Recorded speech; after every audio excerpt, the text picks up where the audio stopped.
Hi everyone, it's Claire, it's Friday and it's video time. Now we all know there's loads of things to think about when you are running a business, and sometimes it gets a bit overwhelming. You don't quite know what to look at, what to focus on, and so today I thought I'd share with you 3 top tips. So the first thing I would say is that you need to look at what it is that you are selling, and you need to be selling the benefits of what you offer, not the product or the service itself. Okay, so somebody who is a counsellor, it's not about counselling, it's about the peace of mind that comes from knowing that your head is straight and you know where you're going and your purpose and you've got your issues resolved. For somebody who's a plumber, it's the fact that their central heating works every day and that you wake up to a warm house with hot water, and that if anything goes wrong, you can phone up and have someone come out that day to repair it with no fuss and without charging you a fortune. So be clear about what it is that you're selling and how you can differentiate yourself from other people. There will be other people in your industry, and people often say to me, are you in competition with other people? And I say, well, no, because what I offer is unique. People who work with me get something that other financial advisors don't offer, and whether it's the financial advice side of my business or the money coaching side of my business, I'm a unique person, and if you want to work with me, you will get something completely different from working with a different financial advisor. And that's not to say that it's wrong or different, or what they're offering is better or worse, but you have to find people that you resonate with and people that you can work with. So find out what it is that you're selling and what makes you unique. The second thing is it's really important to be clear about what you want your business to achieve. What do you want to be known for? If somebody was going to search for you on Google and look at a one-page snapshot of you and your business, what is it that you represent? How big is your business going to grow? Do you want it just to be you? Do you want in time for there to be staff or people that you can delegate to? Are you looking to expand and actually be able to cover more clients than you could cover on your own? How big do you want this to get? And that's all stuff that you should have in your head, but you should also look to renew it and look back over it every so often, whether that's quarterly, annually, or whenever. Some people like to do an annual plan or a 5-year plan. Other people look at 90 days or so because their industry is too quick moving for them to plan any further forward. But you should have a concept at least of where you want to be going this year. By the time you get to the 31st of December, what does your business look like? What do you want to be doing? And next year, are you doing the same, or are you doing more, less, different? Just have a plan in place, because if you don't know what you're aiming for, it can be very difficult to achieve anything. The third thing that you should be thinking about is your exit strategy. Now, a lot of good business advisors will suggest that when you set up a business, you should set it up with the exit in mind. Now, in practice, most of us fall into being self-employed, or you end up there sort of by accident, and you don't sit down one day and think, I'm going to create this business. The business opportunity happens, you get on with it, you make each day work, and over time you develop procedures and systems that mean that your business is sustainable.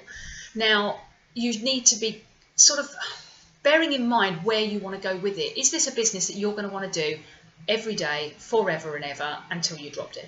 Realistically, that's it. Are you going to look at selling your business on? Are you going to be looking at retiring? Or is your business going to continue with you at the helm forever? Everybody's different, and some people are quite happy to build up a business, sell it on as a going concern, or sell it to a competitor, or whichever way they want to do. They take the pot of money, they live off the money, or they invest it, or whatever, and that's what provides their retirement. But in this day and age, fewer and fewer people do that, because actually when you've created a business and it is your thing, your baby, you don't want to give it to somebody else. You want to maintain control of it, at least in some way. And for a lot of people, what that means is they look at delegating roles within their business, they look at taking on staff or other consultants or advisors that do what they do, so that over time they can become more hands-off with the business and they can effectively take a non-exec director role. So what this would look like for most people is that by the time you get to the age where you're wanting to step away from the business, you might see maybe the odd client, people you particularly like or have gelled with, or people that are providing maybe a high value business, and that you feel that you must deal with them personally. But all the other stuff will be dealt with by other people, and you'll set up your company in such a way that you can still pull an income from your business.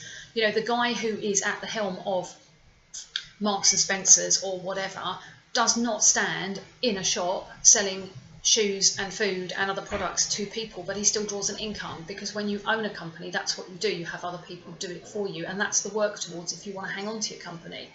Now, some people want to be a lot more hands-on than that, and I work with people who often say to me, do you know what, I'm not thinking of retirement. When we sit and say, what's your retirement age? They say, well, I don't, I love my job, I would do this all the time. But in practice, as you get older, you probably want to spend less time working and more time doing other stuff with the people that you want to do it with. So what that means is you need to create a sustainable income from your business or from investments or from pensions or elsewhere that means that you can choose when you work. I mean, ultimately, that's why people set up their own business in some way. It's more often than not, that's the thing I hear, is that people wanted the flexibility to build their business to the size that they wanted and actually to work when they want and take time off when they want. And when you start your business, you tend to put in every hour you can and end up working more hours than you ever did when you worked for somebody else. But over time, as things settle down, the plan for most people is to be able to, pull a full-time salary on a part-time hours, and that's what most people want. So there's lots of different things to think about there, but I say it is 3 key things. So number 1, be clear about what it is you're actually selling to people. Number 2, think about what you want your business to look like. And number 3, think about your exit strategy.